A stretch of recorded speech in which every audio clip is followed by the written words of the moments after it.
Lock down کے دوران ملک کے آئی ٹی شہر بنگلورو میں نہ صرف سماجی بلکہ مذہبی تنظیمیں بھی راحت رسانی کے کاموں میں بڑھ چڑھ کر حصہ لے رہی ہیں۔ معروف Islamic scholar doctor Tahir ul-Qadri کے سرپرستی میں قائم منہاج القرآن تنظیم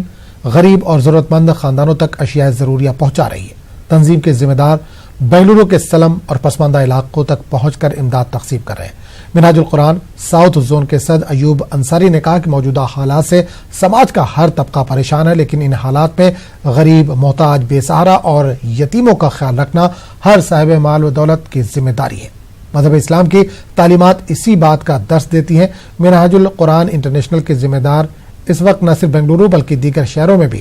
خدمت خلق کا کام انجام دے رہے ہیں۔ نہ صرف مسلمان بلکہ دیگر مذاہب کے متاثرین میں بھی امداد تقسیم کی جا رہی ہے۔ منہاج انٹرفیتھ اینڈ ویلفیئر فاؤنڈیشن جو ہے سو غریبوں کو جو ہے ریشن تقسیم کر رہے ہیں، تو جو ضرورت مند لوگوں کو تک ہے نا پہنچانے کی کوشش کر رہے ہیں، جیسے کہ ڈی جی اہلی ہے، سارے پاڑلا ہے، اپنا صدر میں بڑا مکان ہے، وہاں پہ سب طرف جو ہے کوشش کر رہے ہیں پہنچانے کے لیے۔ اور منہاج انٹرفیتھ جو ہے سو خالی بنگلور کرناٹکا کے اندر کام نہیں ہو رہا ہے، بلکہ کرناٹکا میں میسور میں بھی کام ہو رہا ہے الحمدللہ ڈسٹریبیوشن کا بڑے زور و شور سے، اور اس کے ساتھ میں جو ہے سو پورے آل انڈیا بیس پر کام کر رہے ہیں الحمدللہ۔ لاک ڈاؤن بنگلور میں ہونے کے باوجود جو ہے بنگلور کے حالات جو ہے اب تمام تنظیمیں جو مل کر جڑ کر جو کام کر رہی ہیں، جو فیڈ دا ہنگر جو غریبوں کے لیے اناج تقسیم کر رہی ہے، تمام تنظیموں سے ہماری بھی ایک تنظیم ہے منہاج القرآن اور منہاج الفیتھ انٹرنیشنل،